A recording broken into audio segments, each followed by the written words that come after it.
Radio. Karambola sa DWIZ. Programang sasagutin ang iba't ibang isyu at mga balita. Karambola sa DWIZ. Tatalakayin, hihimayin at pagtatalunan ang iba't ibang mga isyu. Karambola sa DWIZ. Programang pwede kang mag-unsa. Pero for now, pwede ka rin mas-run. At ngayon, narito na ang inyong mga karambulista at ang programa Karambola sa DWIZ. Karambola. Extraordinary Correct. to many countries, and she was really the goodwill ambassador of the president at that time. Ang kasama niya si Presidente Bongbong. At mayroon silang picture kasama si Mao Chairman Mao. One of the last pictures of Chairman Mao. Sila dun. It's displayed in Port Ilocanja, and it's also displayed, I think, in the San Juan residence of the Marcoses. Yun. So, may kwento si, just as an aside, before he goes on his state visit. May kwento siya, kasi siya ngayon kasama ni Mudra Kals, ng mother niya. So, she was brought around, nakaterno siya, floor length, as was her, her style talaga at the time. And dahil naka-high heels siya, and they were walking everywhere, they were visiting schools, packed all the activities in a single day, so many activities in a single day. So one time they sat down to eat, she took off her shoes. Okay? Kasi sakit na daw yung paa niya. But she thought nobody knew. She remained gracious. She kept, naman si Madam, di ba? She's very gracious. She knows how to interact. Magaling siya talaga. She knew how to make people feel at ease and so on. So, ang kasama niya at the time, the current president. So, when they got into the car, after one particularly very tiring tour of a school, she confided to her son na nawala niya yung isang sapatos niya. So she was walking around with one shoe, tapos naka-tiptoe yung isang paa. So she thought, well, nobody knew, di ba? So, magaling si ma'am sa ganyan. So, hindi siya nagpahalata. So, but they were laughing about it in the car. And then the next morning, at their residence or their hotel there, kinatok daw siya very early in the morning and was presented with her shoe. Yung pala alam that she had forgotten it. Tapos kasi tinanggal niya sa ilalim ng table. Nung tatayo na, hindi na niya mahanap. Hindi niya makapa. So then she thought she had pulled it off na okay, we fooled everybody. I was walking around with one shoe. The next morning, she was presented by the officials with her shoe. So, ay, hindi pala. Alam pala nila. So, tuntua ako because si Vivian has a lot of kwento na ganyan. Mano sila. So it was a very memorable trip because at that time, si Chairman Mao was very fond of Mrs. Marcos, and of course the president now. Siya. At maganda ang kanilang naging relasyon. That is the reason why China has always been very, very, close to the Marcoses. Sa totoo lang. They've been, and of course, that was punctuated by the fact that we antedated the recognition by the U.S. Another country. Kasi China, closed yan That is a closed country. They were opening up. We antedated our diplomatic relations. Antedated that of the U.S. Nauna tayo. You mean before Kissinger went to China, we had already gone to China? And then nag-state visit na tayo? We had already gone to China. And President Marcos and the leadership, the original leadership of China that founded the new People's Republic of China. Chairman Mao, Zhou Enlai, etc. Ayan, na-meet lahat yan ni President BBM. Sila. And as a matter of fact, I still remember in 1985, on the 10th anniversary of the opening up of our diplomatic relations with China, he led a youth delegation. That was our delegation to China. in Yun. 1985. He was the leader of that particular delegation. So this is just like a homecoming to him, as a matter of fact. I hope that the Office of the President, as well as the Department of Foreign Affairs, will be able to highlight all of these things Yun. when they get to make a presentation about this particular trip. This is not an ordinary trip, in fact. Yes. It is quite a historical trip, especially for the president himself, having been there many times over in the course of his time. His life. So, di ba? course of time. What a So- storied life he has. So, ano yan, malapit na malapit siya dyan. I'm a little disappointed nga. Nag-press briefing po ang ating official press briefer, si Daphne Osenia Paez, about the state visit. She also announced several appointments.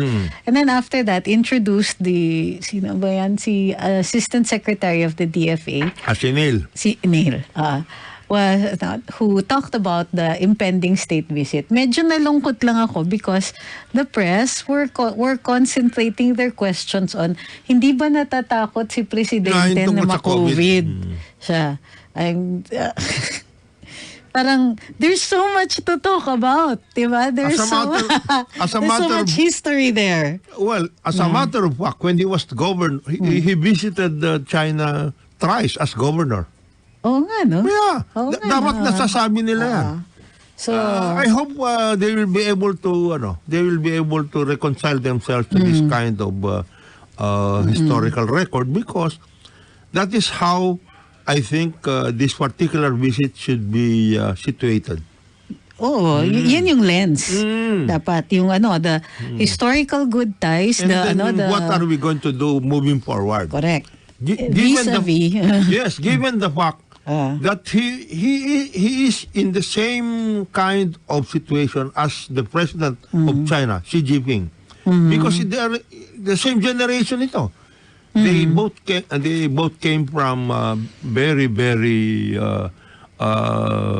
historic periods in its country's history. Correct. Kaya Xi Jinping is the son of a leader Of who was with the Chairman party. Mao Yes. in the Long March. And he also went through a struggle because he was sent to, in the same manner that President Marcos, BBM, went into exile. Siya went into he was sent to the rural areas.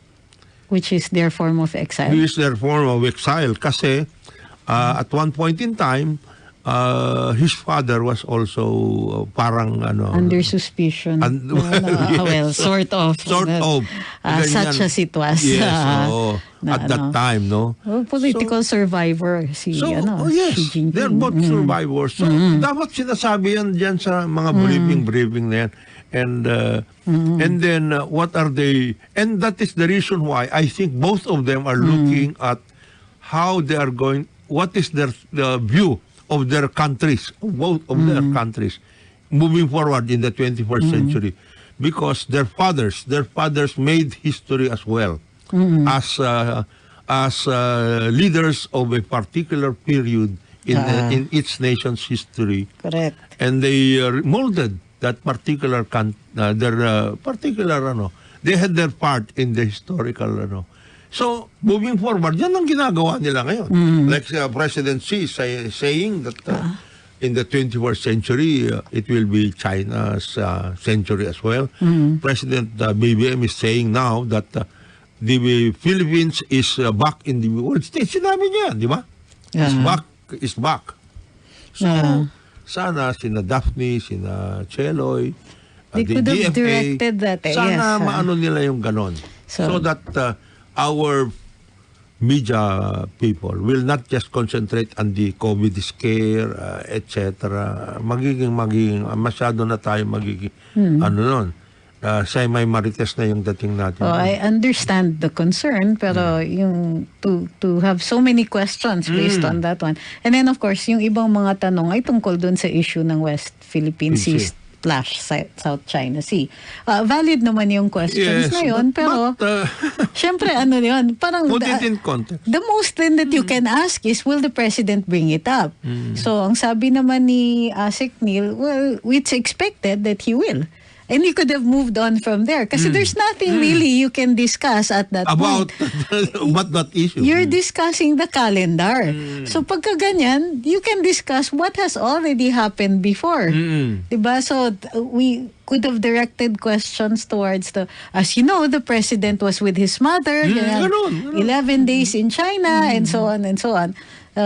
Plus it was how do you call this? In international relations, significant yung state visit ng Pinas sa China. It rocked the world. Yes. Kasi, di ba, sleeping giant ang tawag sa China at the time. So, the other context would be, what is the significance now vis-a-vis his parents' historic state visit to China? How is it now going to be characterized? Parang masyadong masyadong downplayed din para sa akin when if we're going to use it as a hedge against the US, and syempre iniisip ng mga tao na pang-balanse ito sa US because hindi naman nagbago yung foreign policy ni Presidente, friend to all, enemy to none.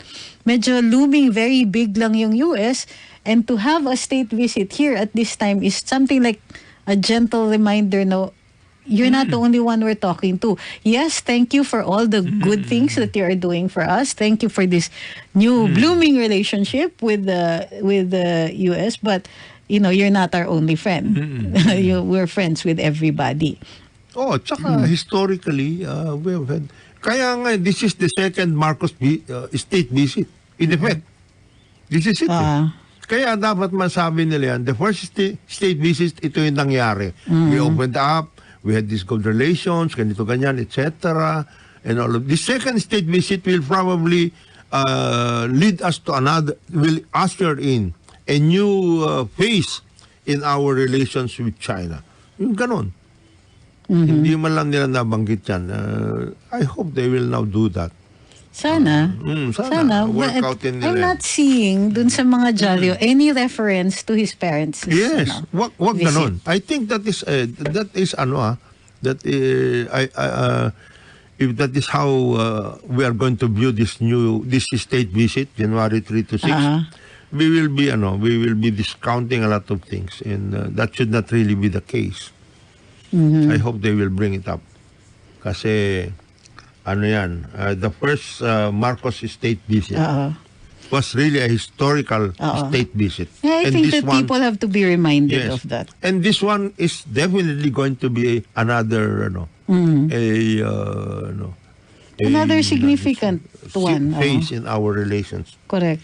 This is para sa akin this is parang yung ina-adjust natin. Di ba may balances yan? If we're balancing our international relations with other country, going to China is a parang calibrated response. So I think it's also that. Aside from the fact that nangako si Presidente, it is one of those yung requests during the elections. Na tinanungan siya, or shortly after elections during the visits, Ambassador Wang was one of the first to visit the president shortly after his victory at the polls. Yeah. So and the other thing that should and I hope it will be Jimmy. I hope Ambassador Jimmy Flor Cruz will bring this up. We will probably have to remind him because Ambassador Flor Cruz, our ambassador to China, there's a lot of history behind him as well, and he can bring this up in the course of discussions, in the course of the state visit itself. He was one of several activists in the 70s who went to China in 1971 and remained there until 86. And they had a long period of going around China, knowing the leaders. They have grown together with them and everything else. And at the same time, he can refer to their being in China at the time, to the period in our history na nagkaroon tayo ng instance where we were able to take a look at China behind the bamboo curtain at the time. And that was the reason why in 1975 we finally opened up our diplomatic relations with China. It was necessary because the security forces, the security establishment, the Philippine security establishment at that time viewed China as the main supplier of all the necessary resources for the then emerging movement, the new People's Army and the reestablished Communist Party of the Philippines. So na ano yan, di ba? Because of the renewed diplomatic ties, Na medyo nag-wane. Nag-wane siya. And then ultimately, when China rejoined the world economy, Yes. Nawala nawala na yung suporta nila. Ano nga ba naman ang mapapala nila dun sa ganun? So, Ambassador Cruz should be in a very good position to explain a lot of these things. Ambassador Jimmy Flor Cruz. So, kaya nga sana mabanggit yan. There's a lot of chatter sa internet tungkol dun sa supposed drift towards the US. So this state visit to China will help us BBM watchers to balance things. And to see then how he handles the balancing act here. Ganda naman yan. Kasi ito it is both official and personal. Sa totoo lang. He has more personal relations with the leaders of China than the other leaders of other countries. So, sa totoo. Like for example, President Biden, the leadership of the US, whether the president, vice president, or the Senate, senators, etc. I don't remember he's having any kind of personal relations with any of those leaders. Yeah. Not even with Japan. The leaders that he knows are the leaders of China. Okay. Basically. So may personal ito eh. May magka-personal pati ito. Because he has, aside from being an official, so because he knows these people, many of them. And many of those who serve as ambassador of China from the time that we established diplomatic relations to now, and all those who have served in leadership positions in China were people known to the president. Yeah. So, yan? I think it will be a very good visit. Very, very good visit. Crucial for us. I think maganda din yung timing eh. EDCA is to be renewed in, is it next year? 2020? Yes. 20, next year na. Next year, 5 years na yan.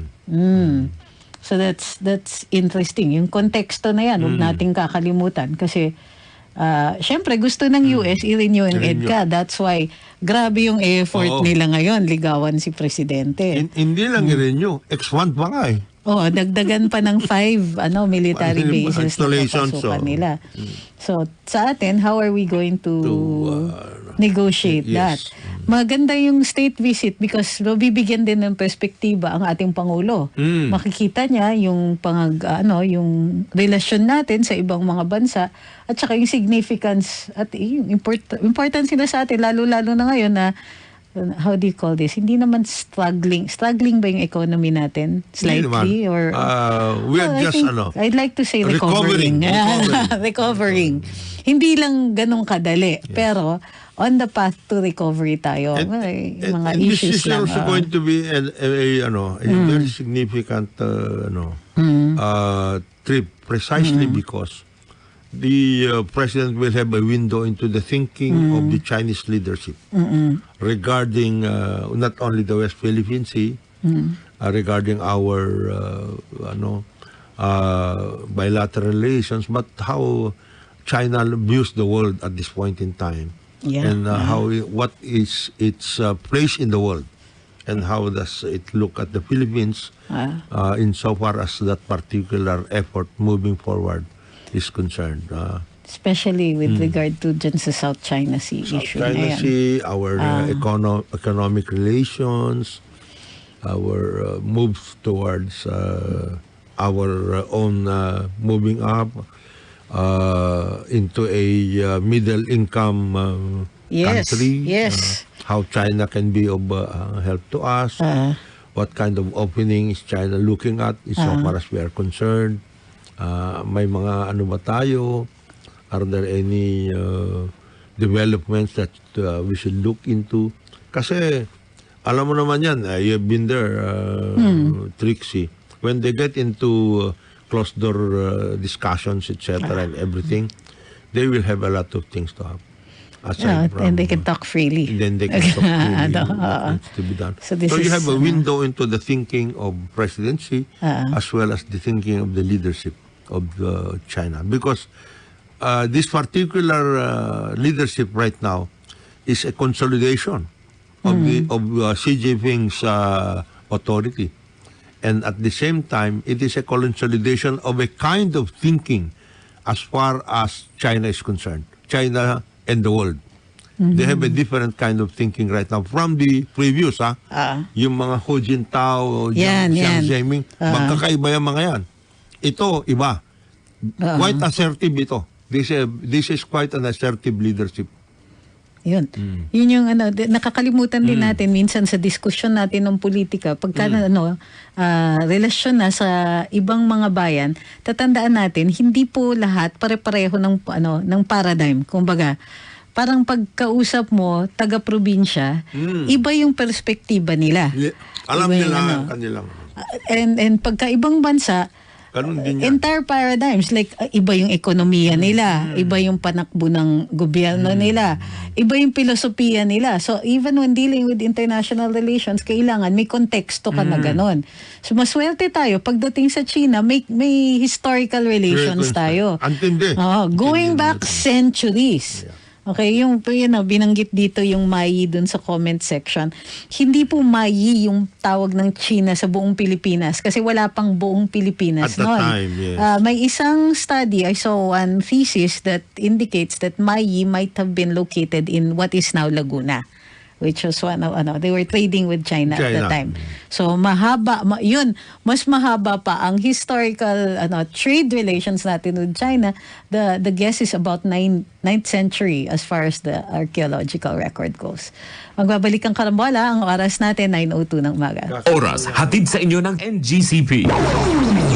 Karambola sa DWIZ.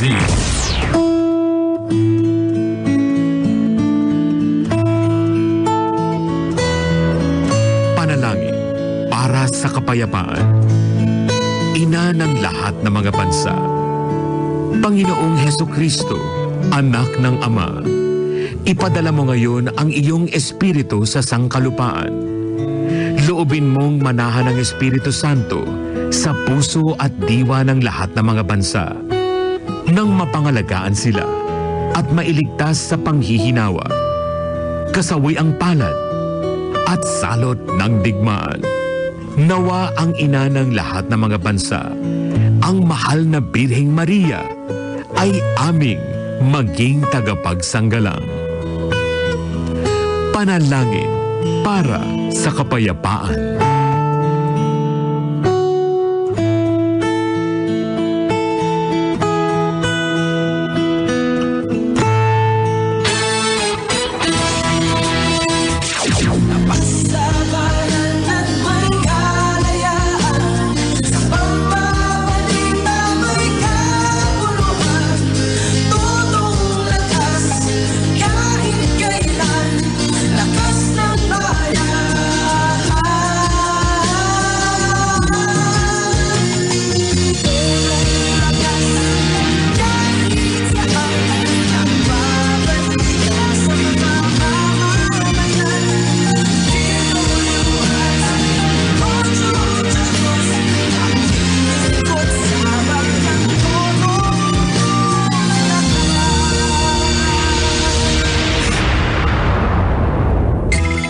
dagat ang pagitan, San Miguel, Pilsen. Sa pagitan, gintong dagat ang pagitan mo at iyong kasama.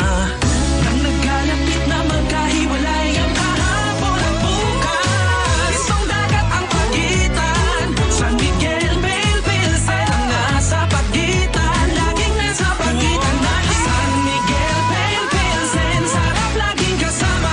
Drink responsibly. Come on, let's go to Isuzu Jaguars. You won't regret it. Come on, let's go to Isuzu Jaguars. We've got your back.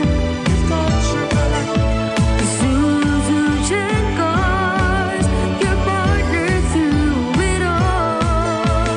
Isuzu Jaguars. Isuzu Jaguars. Isuzu Jaguars. Let's journey together. Visit Isuzu Gencars Makati, Isuzu Santa Rosa, Isuzu Batangas Santo Tomas, Isuzu Batangas City, Isuzu San Pablo, Isuzu Legazpi, and Isuzu Naga. Makisali sa mainit na talakayan sa Karambola. Live na napapanood ang Karambola via DWIZ 882 Facebook page. Maaari ninyong ipadala ang inyong mga komento, opinion sa aming mga text line o tumawag sa aming hotline 470-1750-54. Karambola Nationwide.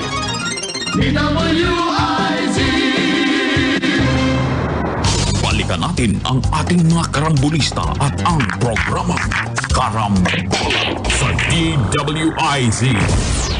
Oh, Karambola, Karambola, tuwing umaga. Oh, oh, Karambola, Karambola, sa DWIZ 882.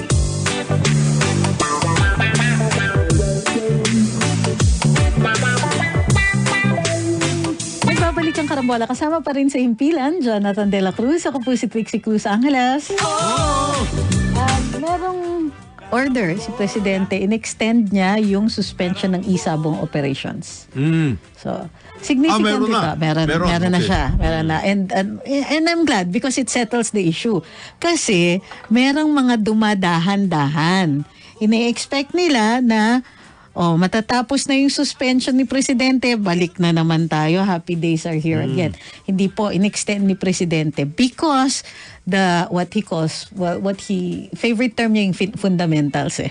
So sabi niya, ang tingin ko dyan is the safeguard, the fundamental safeguards are not yet in place. Kasi Okay? meron naman talagang, I understand there is a there is a working draft of the possible safeguards, the protocols.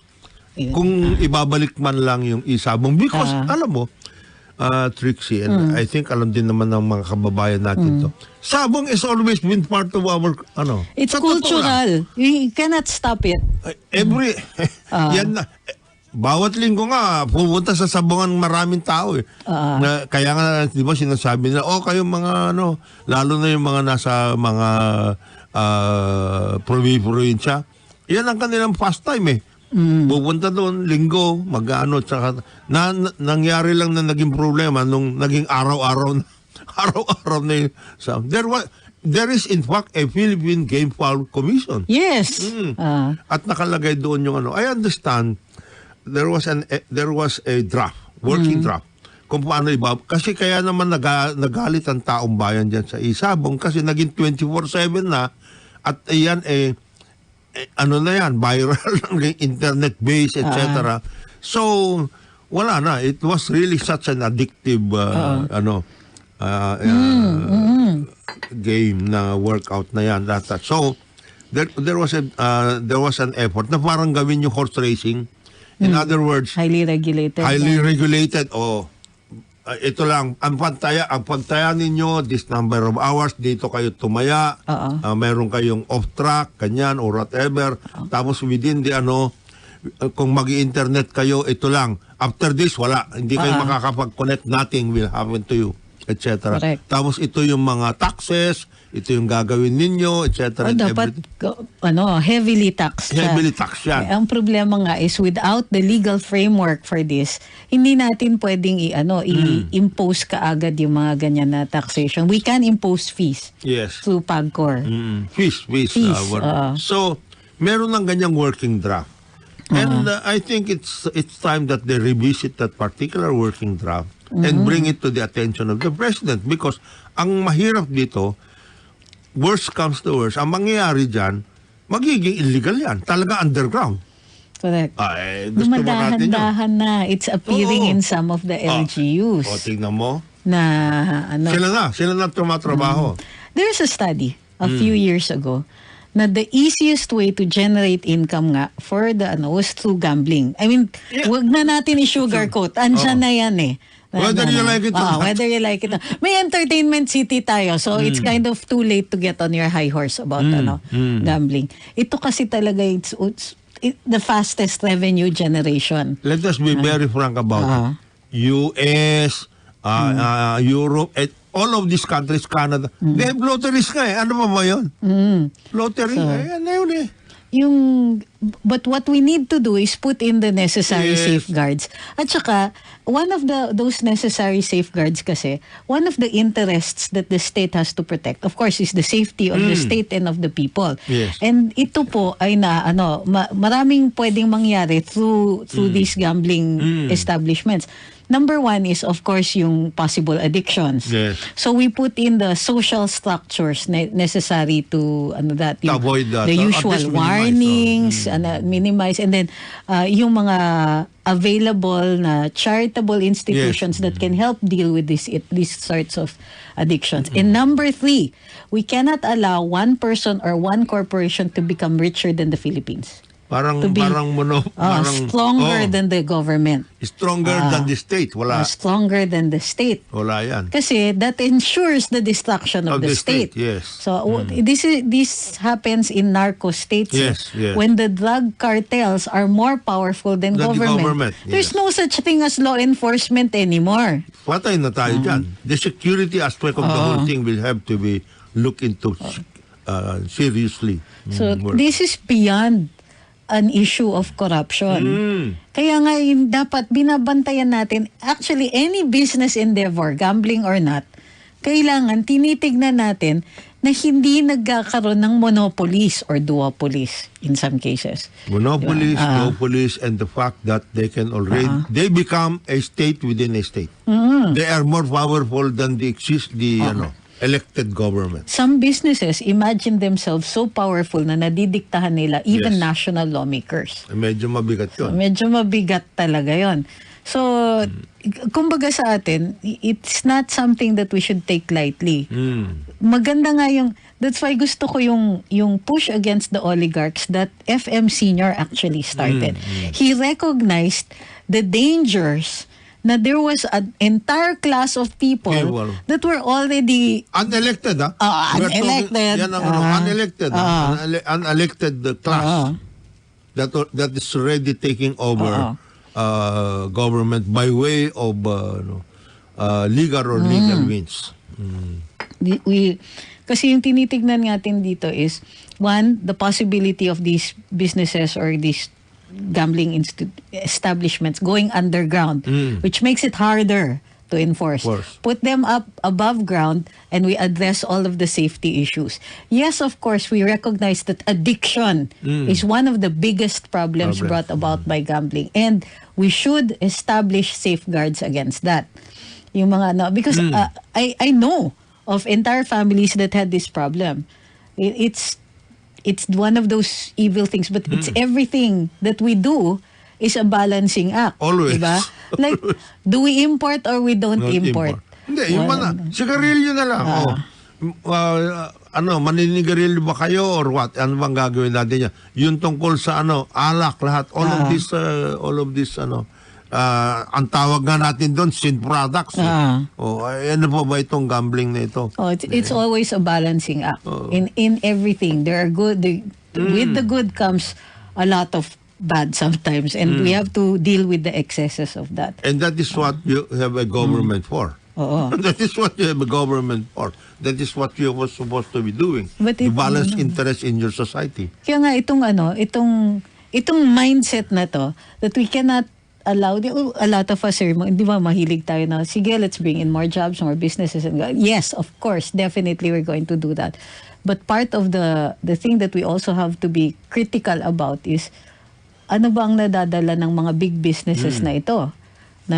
Nalingat tayo sa tubig eh. Patay. Nalingat din tayo dun sa ibang mga Power. utilities. The next is resource extraction. Patay na tayo dyan. We need it, but we have to balance it out. Right now, walang balance yung mga mining.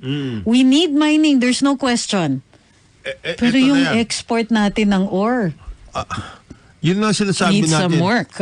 The use or misuse of our natural resources is essentially now a security issue Yes. at this point in time. It's, Sa totoo lang. Kasi nagiging ano na yan, we are actually depriving the future generations of the fruits of that natural resource by the way we are handling these natural resources that we have, mining, forestry, etc., fisheries, all of those. pati yung sa, We are depriving our underwater. own and our future generations of the possible fruits of this. Hindi natin inaalagaan ng mabuti itong mga ito. And then, yung sinasabi mo nga, Trixie, we are giving into a class of people people who are not actually we're actually acting like a pseudo-government patay na already. tayo no? dito. Maling-mali ito. Yung tinatawag natin na issue of corruption is actually an issue of an entire class of people na parallel state na sila sa atin. And it's something that we must be watchful about. So maganda itong ginawa ni Presidente Marcos. Let's not also sugarcoat this one. And this is a solid stand. Because there were some people who were getting very, very rich that they could afford to buy anything. So kailangan talaga, let's put a stop to this until we can balance it out. We can't allow people to get that rich. Na pati yung safety ng estado natin, safety natin, individuals na mga mamamayan, kasi wala na sila eh. Pwede nang no accountability itong mga to under the law. And then they are taking over institutions of government already. Correct. Sila na yung mga nandoon sa likod na nag-handle ng mga ano. Sila yung nagpopondo ng mga candidacies ng ilang mga nakaupo sa ilan, di ba? Mga politiko na nakaupo. And of course, they get to dictate certain policies. Iilan lang naman dyan ang kayang mag-no. Iilan lang naman dyan yung, of course, pagka humindi ka, namimiligro na yung karir mo. Alam mo na. Oh. Yun na nga yung sinasabi natin na these are the telltale signs, kumbaga, of being a narco state. Where it may not be about drugs, it may be about some other kinds of activities, including the ones that are taking over our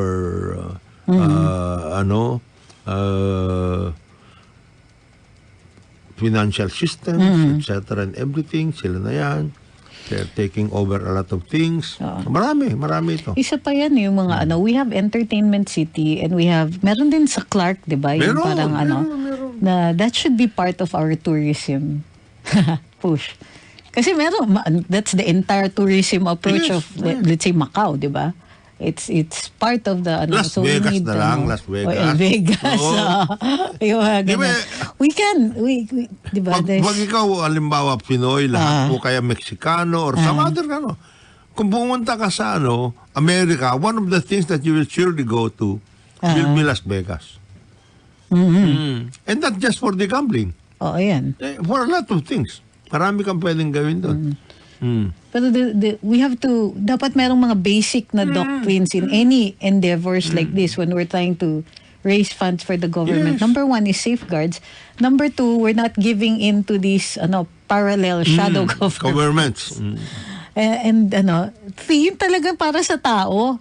Pupunta, like, I want to see an increase in the social services. Healthcare, for example. Diba? Actually, we're already doing that. Yung sin taxes go to PhilHealth to supplement the PhilHealth fund.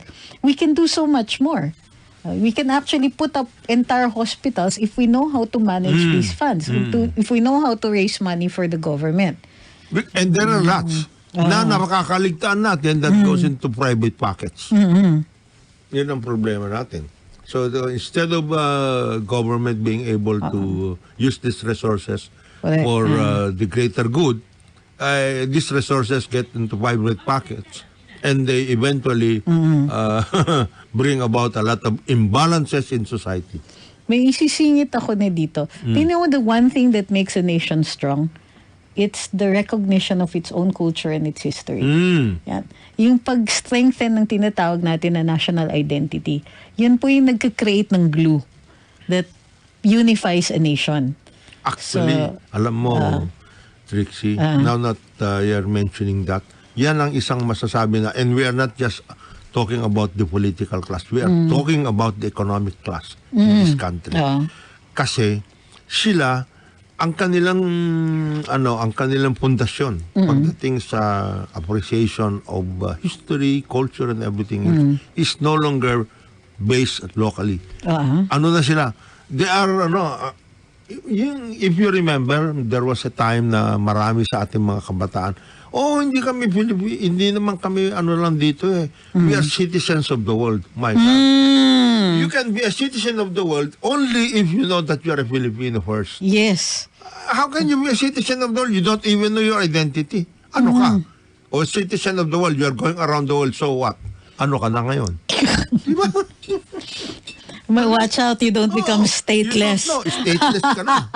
Diba? One of the things na gina-guard talaga, part of the dun sa listing ng international human rights is to ensure that a person should not be rendered stateless. If you are a citizen of the world and you don't know that you are a Filipino first, stateless ka na. Patay ka na. Basically, you're advocating for your own statelessness. Diba? Be careful what you're saying. Iba naman. Maraming ganon. Maraming pag-iisip. Yung mga pag-iisip, nawawala na sila. Kaya yung pagmamahal sa bayan, pagmamahal sa kapwa dito, kapwa Filipino at lahat, nawawala. Precisely, yun ang ating pag-iisip. And this is being promoted sadly, by a lot of those in the ruling circles. Yan ang problema natin. Ito yung ating, ganito tayo, etc. You know, it's weird, no? The higher up the economic ladder you get, the less patriotic you become. Yes. So strange. Which is really very, very sad na development. And I hope this administration will go. Chief President Duterte, to his credit, had that kind of an effort. Ang problema, yung mga tao niya, he wasn't perfect kasi hindi niya na-handle yung ibang mga tao niya. When I hope, instructive ito to future leaders of the country. Yes. Na you can have all of the good intentions and you could be hugely, hugely popular, but you won't be 100% effective pa rin kung he will not deal with your people. But as it is, grabe yung achievements. Kaya maganda yung debate tungkol sa And I hope this will eventually end in the introduction of ROTC. To her credit, Vice President Duterte is saying all the things that need to be said about being attached to a particular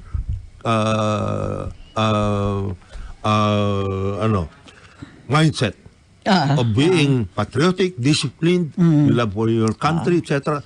And that is what the ROTC is all about.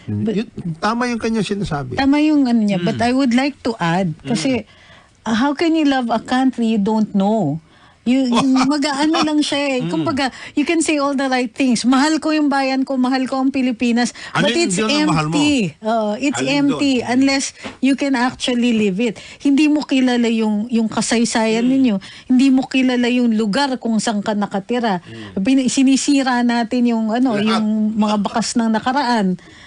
ano, nire-reinvent natin yung ibang mga narratives.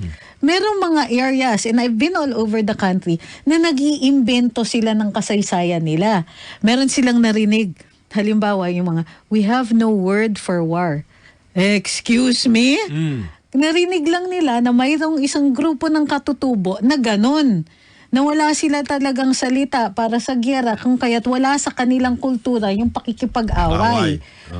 If I'm not mistaken, sa Mindoro ito. But there was a group in Mindanao na narinig nila yon, and then they incorporated it, telling me na wala po kasi kaming salita para sa giyera. Excuse me? You had a navy. Alam niya na siguro kung sino itong dalawa lang naman yung grupo sa Mindanao na may navy. It was the Tausugs and the Bajau.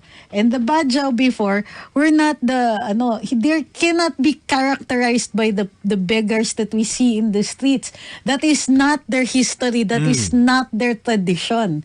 They ruled the seas, at yung mga between the Tausugs and the Bajau, sila yung nag-aaway. Pagdating ng mga Kastila, manghang-mangha sila at the maneuverability of these boats, of these and how they dominated the seas all the way to Borneo. Well, as a matter of fact, they were trading with China already, the Sultanate. Yes. And that's how the Muslim religion first arrived in Mindanao. So, but the problem na kapag hindi tayo tinuturuan ng napag-aralan na kasaysayan, iniimbento siya because somebody will try to fill in that vacuum. And, diba, what is history? We have to tell the truth. Oh, yeah. How are you going to know about yourself kung iniimbento lang natin yung ating nakaraan? Kagaya niyan, yung natin, nagtataka sila, bakit ang mga Cordillera people, mga natin dyan, kakausapin ka sa Ilocano at saka English. Hindi sila marunong magtagalog. Parang ganon. Paano? English ang mga pumunta doon, yung mga mga leaders na mga either teachers doon o kaya mga religious camps, leaders, military. Nag-i-English yung mga yun. Kaya ang gagaling yan.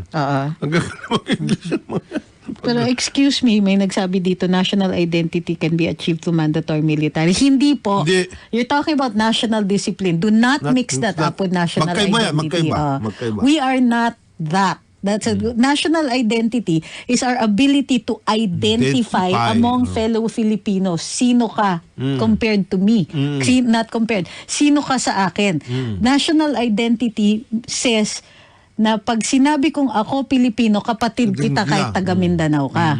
Na lahat ng ginagawa ko, it's not really even about discipline. Lahat ng ginagawa ko, iniisip ko na maaapektuhan yung aking kababayan. Now, the discipline, there's no question. And that there's an opportunity to encourage patriotism through military training. No question about that. Because it comes with the territory. Pero kailangan laliman natin. More than that. Para kang nag-aasawa nang hindi mo pa namimit. Tapos, o kaya, ang pagkakilala mo napaka-superficial. Kagaya niyan, between the Filipino and Japanese, alam mo dapat yun. Dapat ganun yan. Alam mo kung paano ka. Sila, malalakas ang kanilang and they are very protective of their identity. Yun. Alam nila yan. Tignan ninyo, lahat ng mga bayan na lumakas, inuna nila yung pag-establish nila ng kanilang national identity. Parang ganun yan Tingnan mo ang Korea. Sirang-sira sila after the war. Na to the point na ang daming na sunog, ang daming na eradicate na kanilang nakaraan. Same with us. Sino ba yan yung one of our anthropologists na he was with the National Museum at the time, Robert, I forgot his last name. As in, Fox. They were, mga Amerikano to who loved the Philippines na they stayed here forever. They stayed here, Robert Fox, yes. Padating na yung mga Hapon. So what they did was, tinago nila yung artifacts ng National Museum. Nilibing nila because there was nowhere to place it. Ang dami-dami nun. Na-save nila maski na papar. Kahit paano may na-save sa atin. Although ang daming nasira. One of them was the box that contained the bones of Andres Bonifacio. Direct hit ang National Museum during the war. Nangyari. Doon sa mga amboy sa atin. Tandaan ninyo kung sinong nakasira ng Maynila, ha? Hindi yung mga Hapon. In open city tayo. Oo.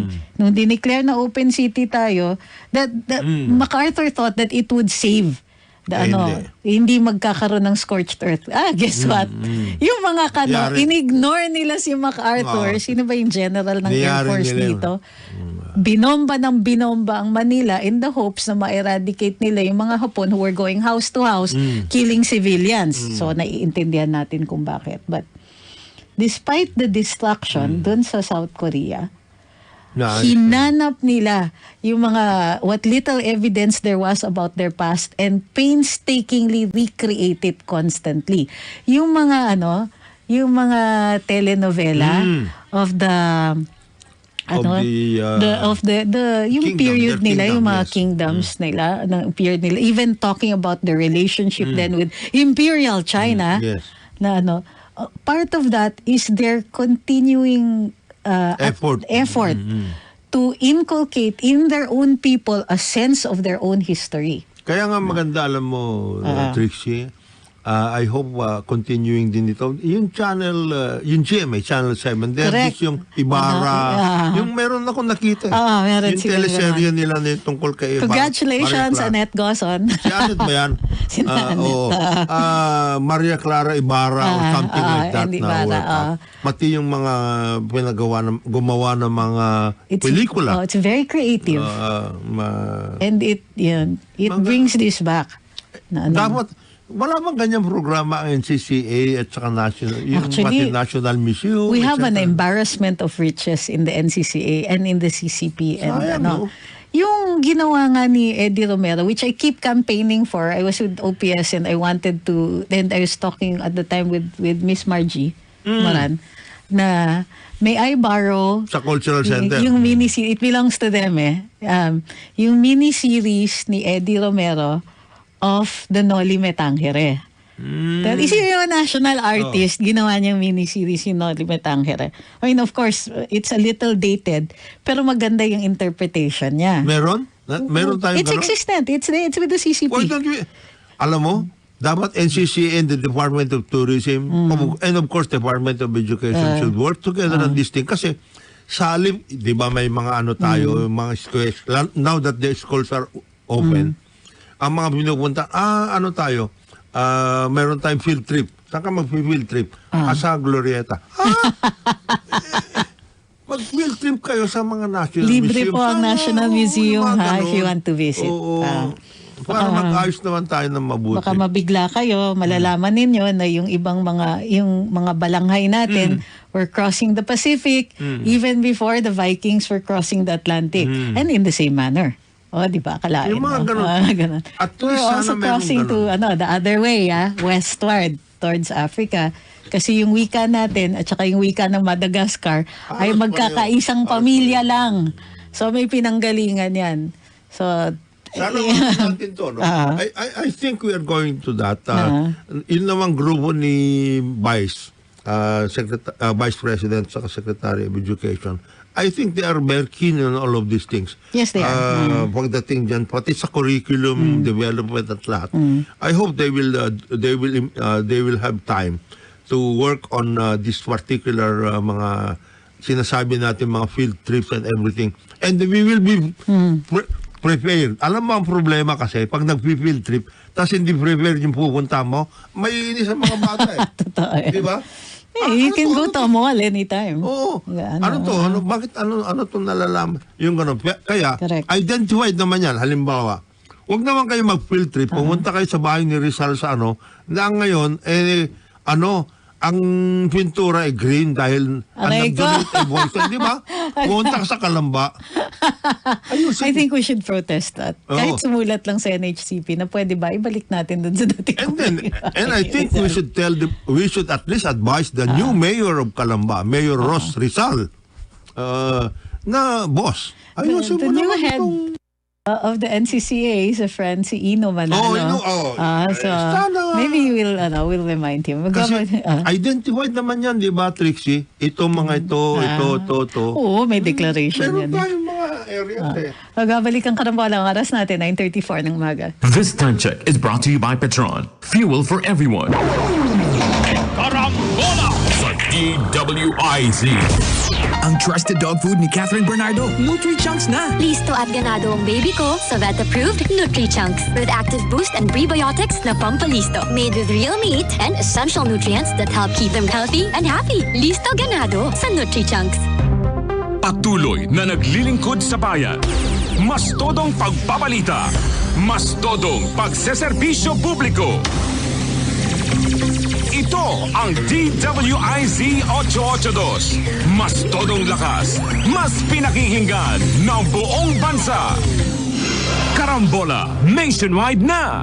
Napapakinggan na sa iba't ibang bahagi ng bansa ang programang siksik sa matalino at makabuluhang talakayan sa 89.5 Home Radio Tacloban, 89.3 DWIZ Dagupan, 94.3 DWIZ Palawan, 106.7 Home Radio Cebu, 98.7 Home Radio News FM Davao, 92.3 Home Radio Legazpi, 93.5 Home Radio Cagayan de Oro, 98.3 Home Radio General Santos, 89.5 Home Radio Iloilo, at sa 95.1 Home Radio Naga. Pakinggan ang Karambola kasama ang mga host ng programa na sina Conrad Banal, Jonathan De La Cruz, and Attorney Trixie Cruz Angeles. Karambola, nationwide na!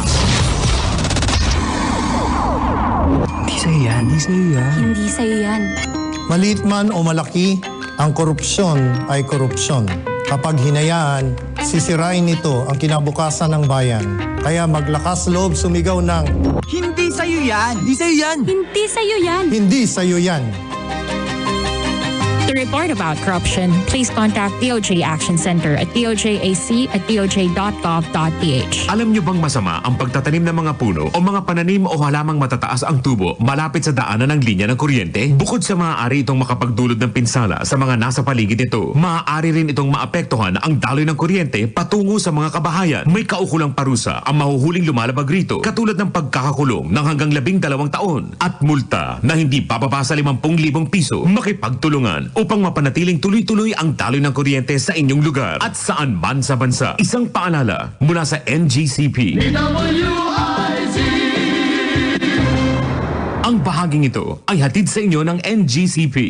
Balikan natin ang ating mga karambolista at ang programa Karambola sa DWIZ. Oh,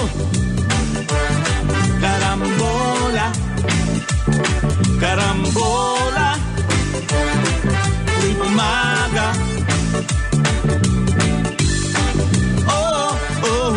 Babalik ang karambola kasama pa rin sa himpilan, Jonathan De La Cruz. Ako po si Trixie Cruz Angeles. Ito, may sinabi, Trixie, si Boss Vic De Leon Lima. Nung araw may TV episode, ang channel, na project ni Kabataang Barangay Chairperson Amy Marcos, now Senator Alam ng Lahi. Yeah. Ang ganda nito. This is dito sa mga ito eh. Sa RPN yan. I remember this. This was, marami tayong ganyan dati. Na but with ang tindi ni Amy, 'di ba? She had that. She had the Metro Pop. And then Metro Manila Film Festival. Tapos dun sa sabi ni Boss Vic, siya daw yung Siya na yung Antonio Luna. Siya si Antonio Luna. Siya yung nag-portray kay Antonio Luna. Nakakaloka. Sana may balik nga ito ng mga ganyan. Because we have all of these agencies that are wanting in activities. One of the clues na we still struggle with national identity. I'm looking at the comment section. Is when you are so quick to put down our country. Ang South Korea kasi kaya sila ganyan. Magaling kasi sila bago pa yung ganyan. Tayo hindi. It's not even. Doon nakakawalang gana. Ayan na. Why are you so quick to do that? And why are you so, yung kumbaga, why is our appreciation of our history so antagonistic? Kasi ginawa sa atin to ng mga Kastila. Kasi yung mga Kano, ganito. Sure, but there's nothing we can do about it anymore. Can't we rise about that? Take what is good from out of that and just keep on working. That's already part of our history. That's already part of our, all of these, what we call layers of history. Lahat yan importante. The good and the bad. Ang kailangan lang is piliin mo ng yung makakabuti at makakapagbigay ng ningning sa iyong sa iyong lahi. Yun ang pinag-uusapan natin diyan. Wag mo na lang we'll take those things, we will overcome all of these things. Pero yung ningning ng ating lahi, yun ang i-highlight natin, hindi yung kasiraan natin. Pagsasalita ng English, yung mga purists sasabihin, Pilipino ka, magsalita ka ng Filipino. Bakit? Nasa saligang batas natin yung paggamit ng wikang English in an official capacity in our official dealings. It is an official language. So bakit kailangan natin talikuran yun? Bahagi ng kasaysayan natin. Dumating nga dito yung mga Thomasites eh. Hindi, as a matter of fact, yan ngay maaari natin magmamalaki na multilingual tayo eh. Isa pa yun Meron tayong Filipino, meron tayong Ilocano, at that's English. Actually, yung multilingual nature ng Pilipinas is what makes our OFWs smart enough to be adaptable in any country. Kasi kaya, linguistically adaptable tayo. Do you know that the more natin the more languages you know or speak or even understand, the smarter you are kasi mas maraming neural pathways. For that. Ako nga inggit kasi dito ako sa Manila lumaki. I had to study Ilocano, as in literally study. Kasi hindi ka lumaki doon. Hindi ako lumaki sa Ilocos. Hindi nga ako, I married into a family that's part Ilocano. So, yung mga ganyan. Pag malaki natin, is not let us not degrade ourselves. Yes. Watch yourself all the time. Step 1 to patriotism. Watch ourselves, how quickly we put ourselves down. I cannot believe, and I've said this before, that a country whose peoples are descended from the people who crossed the Pacific before the Vikings crossed the Atlantic are inherently stupid.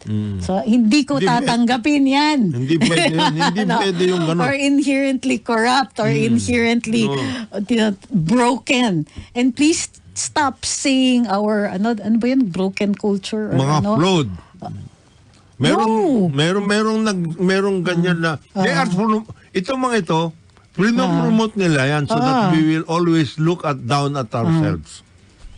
Diba? We need to stop this. We need to arrest this.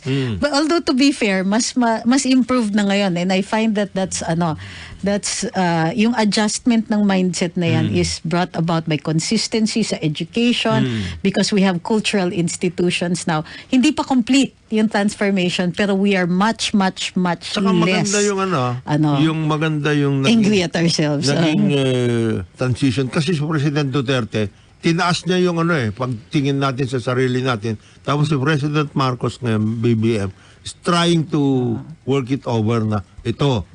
At saka laliman. Open to the world, to the world. Si Presidente, hindi, tayo, kaya natin.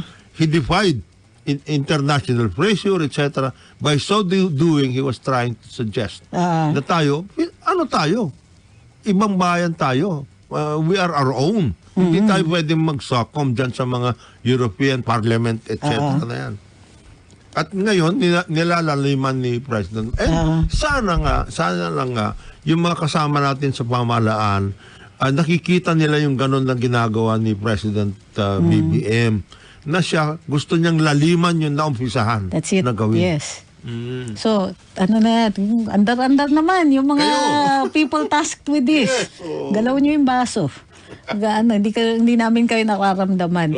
Gusto tama yung vision ni Presidente, maganda. We need to be able to carry it out. So, and I just wanted to say also that all of these removals and appointments and all that, I'd like to think that it's the president merely adjusting. Yes, yes. Ayan, no, it's Basically, not, bigay niyo siya ng time. give him some time. Hindi pa, yan, this is a marathon, this is a long haul. Yes, Tulungan indeed. natin This is siya not a at sprint. ma-workout. Tignan natin how things will work out. Also, pag binigay natin yung pasensya at saka yung time for him to adjust, for him to whip his people into shape, pwede natin siyang singilin. Oy, 2 taon na, 3 taon na, 4 na taon na, ano na nangyayari? Sabi niya nung una, adjustment yan. Pwede na natin silang singilin. Pero hindi fair. Na ngayon pa lang. Natutuyuan na tayo. Of course, every president needs some time to adjust. There are others who are can adjust faster than others. Pagbigyan na natin si Presidente BBM. He came from a grueling campaign. Sobrang sipag niya. I'd like to give him some time to, take a deep breath, go uli. Yeah, tsaka you must understand, 30, from 86 to the present. That's a very, very long period of talagang, struggle yan. Yes. Aside from the campaign was just the culmination of that struggle, in a sense. There's also one thing I'd like to bring up kasi sabi ng DOST, ethanol from NIPA can replace LPG. Kailangan na natin i-develop yung ating mga sources of fuel. And our DOST hindi naman po nagkukulang. Yes. Ang kulang sa atin, investors. Yes. Yan ang sinasabi palagi ni Secretary Solidum.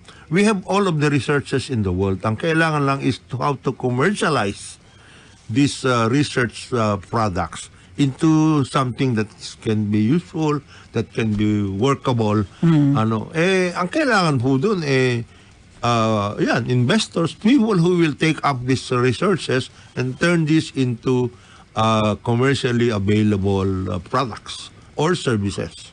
Marami doon. Pumunta nga kami sa DOST 3 weeks ago. And we found out, sabi nga ni Secretary Solidum, they have a lot of those things. They are already there. Wag natin hintayin na maging archive itong mga ito na nandun lamang. Yung advantage pag nasa gobyerno ka, pwede kang maghingi-hingi ng information sa iba't ibang departments. Sa DOST, there's so much research. Even the universities. Yes, there's so much research. Ang dami niyan. What we would call an embarrassment of riches. Yes. Yung tipong sa dami ng mga gagandang ideas, nakakahiya na hindi natin inaandaran. Nagagamit na yung iba kasi, because and this is where again the shadow parallel government comes in. They like to do things easy. Kukunin lang nila from other, import nila yung mga ideas, tapos i-import nila sa atin. You don't produce anything. You just buy something cheap, sell ng mahal, and and kill the local industries.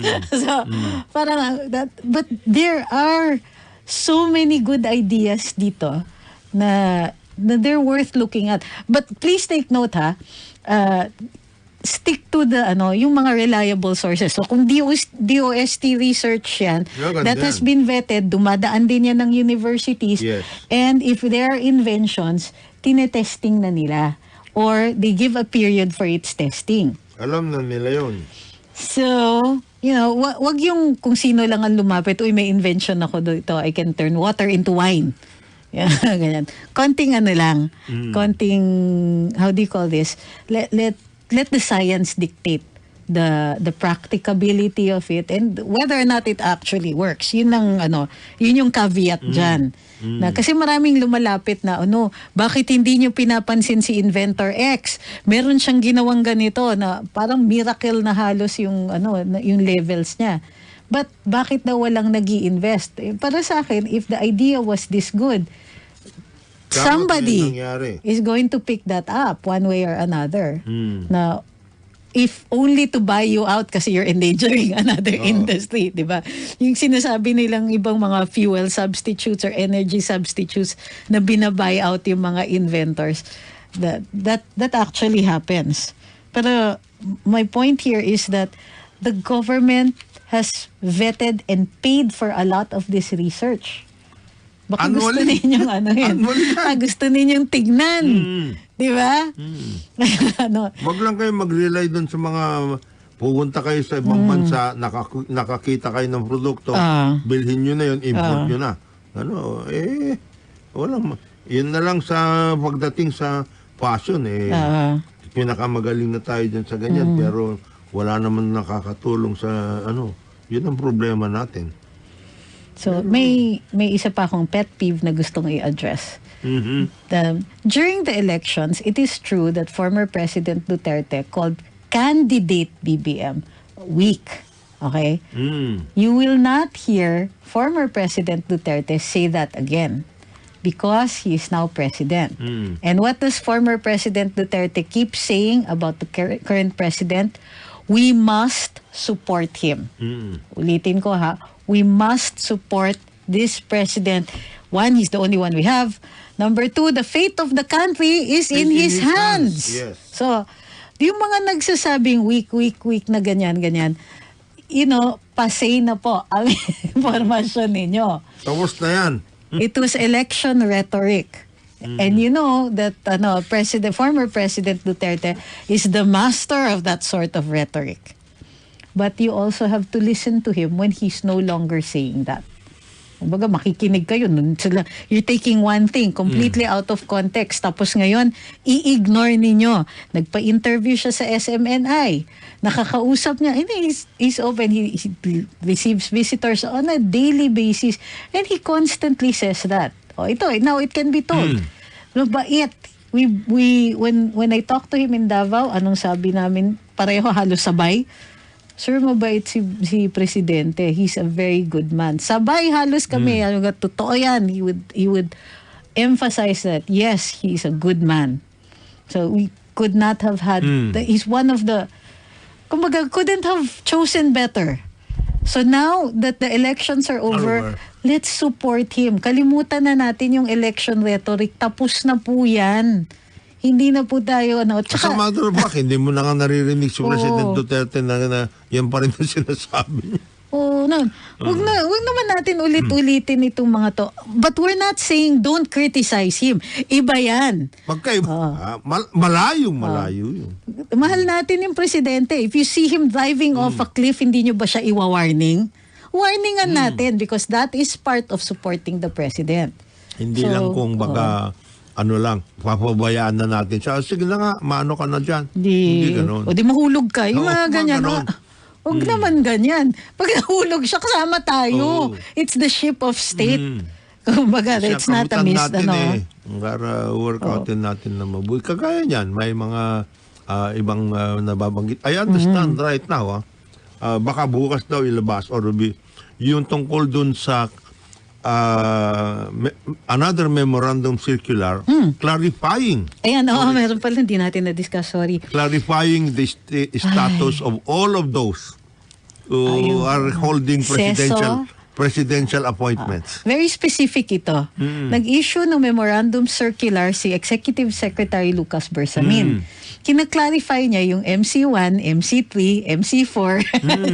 All of those MCs. Kasi, di ba, merong patakaran na in-institute na yung mga political appointees, standard naman ito. Mga political appointees, they only had until July 31. In-extend to December 31. Yes. Ngayon, yung interpretation kasi na kung sino yung pwede mag-carry over, nagva-vary depending on the secretary and the secretary's interpretation. So, nag-qualify na naman ang executive secretary at sinabi, yung mga SES qualified, yung mga SESO, definitely, dyan lang kayo. Relax kayo. Lalo na kung SESO kayo for that particular position. Kasi dalawang elemento ng SESO. Pumasa kayo, so SES eligible kayo, at may appointment kayo for that position. Specific position. So yung mga SES eligible, pumasa kayo, pero wala kayo pang appointment from the president to that position, You stay there until a replacement is appointed o kayo yung ma-appoint. Oo. Yan ang sinasabi. Yung iba, kung ano ba yun? Yung mga seso, of course. Yes. If you are now holding a seso position, but you are not yet a seso, you'll be given time. And then you will only be out of that position once your replacement is named. Nakalagay doon vice may ganito, etc. So you will now be considered retired. Ganon. Pero until such time na meron kang nakitang vice ganito, you stay in that position. Otherwise, magiging awol ka. Absent without official leave ka na dyan. If you are holding that position and you did not report, all because misinterpret yung original MC, ay magproblema ka na. Correct. So I think they are going to clear that up properly. At saka mayroon yatang, I understand that, Trixie, mayroon yatang extension for the first quarter. In other words, you stay in that position until March 30 or when you are replaced. Yun. Something like that. So tandaan nyo, itong period of appointments and replacements, hindi po natitigil yan ng 2022. Actually, this is something that government does all the time. Yes. If it's not working, parang ano yan parang magjowa yan. It's not me, it's you. Something like that. So, if it's not working, then of course, we need to put in people who are appropriate for the position. The president under the administrative code has continuing authority. Okay. Over that. Merong nagtitrigger sa akin. Sabi, Tagalog is not the national language of the Philippines. It's only a regional dialect. It is not a dialect. It is a language. Okay, let's get that straight. Look up the meaning of language as differentiated from dialect. There is a regional language. Yes. Okay. Number one. Number two, there is an official declaration, and it is in the Constitution, the derivative, which is Filipino. Now, Filipino does have a Tagalog base, but the intention was to evolve it using other languages of the country. The failure of our officials to have done that is not a failure of the language itself. There is no, bias for any language or anything like that. Or we should not have inherent biases against any one particular language or that. Changing the national policy on language at this point means that you want to start over, and that's going to take a lot of time, a lot of resources. Think of all the translations that we have to make. And one of the things that have prevented us from unifying is the fact that so many of us are barely literate, because there are very, very few books that are written in the regional languages. Diba? How can we encourage reading kung wala naman babasahin? And there are very few already. Buti nga nagkaroon ng national language, so magkakaroon tayo ng more educational materials or any kind of reading materials that are available in the national language instead of 10 million other different languages, which is not to say we shouldn't publish in regional languages. We should. But never, ever cause the divisiveness of the 1930s debates and bring it into the 21st century. Tapos na po tayo dyan. Move on. Binase na lang natin yan. Sinabi na nga natin, matagal na yun. Kaya nga, we try as much as possible. Ayaw ninyo yun? Tatlong kayo? Langwahe? Yung mga nagsasabi dyan na write the laws in Tagalog.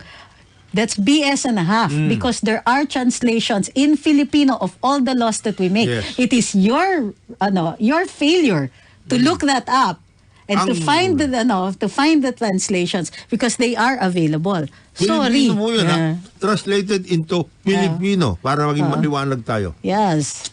Tapos, ayaw nyo yun. Meron kang Filipino. Meron kang native. Meron kang English. Regional, ayaw nyo yun, English pa.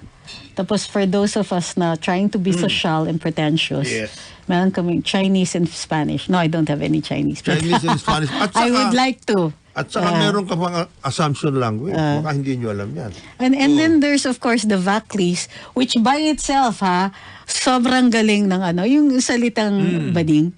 I'm so fascinated with Magaling that. Inaral namin siya sa linguistics and how it continues to evolve.